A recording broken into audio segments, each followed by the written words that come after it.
இறைவனை உணர்வதற்காகவும் நாம் இறை சக்தியை அடைவதற்காகவும் அப்படிங்கிறதுக்காக தான் என்ன பண்ணான், கோவில் அப்படிங்கிற ஒரு விஷயத்தை உருவாக்கினது. சில சப்தங்களை உருவாக்கினது. சில சப்தங்களை உருவாக்குவதின் மூலமாக நம்மளுடைய சரீரத்தில் சில மாற்றங்கள் நிகழும். நம்ம சினிமாவில் பார்த்தோம் அப்படின்னா அழுகை காட்சிகள் வரும்பொழுது அதற்குன்னு தனி இன்ஸ்ட்ருமெண்ட்ஸ் அதை தான் வாசிப்பான் அன்னையிலேருந்து இன்றைய வரைக்கும். அப்போ அது நம்ம மனசை என்ன பண்ணுறது, அழுகை காட்சி வரும்போது நம்மளே கொஞ்சம் சைலண்ட் ஆகிடும்.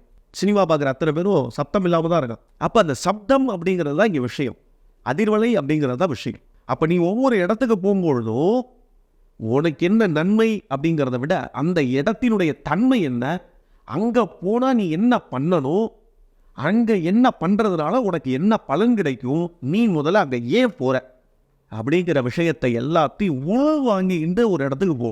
நான் எல்லாரும் போனாங்க நானும் போனேன், எல்லாரும் சாமி கும்பிட்டாங்க நானும் கும்பிட்டேன், எல்லாரும் விபூதி பூசுனாங்க நானும் பூசுனேன் அப்படின்னா உனக்கு என்ன கிடைக்காது, ஒன்றும் கிடைக்காது.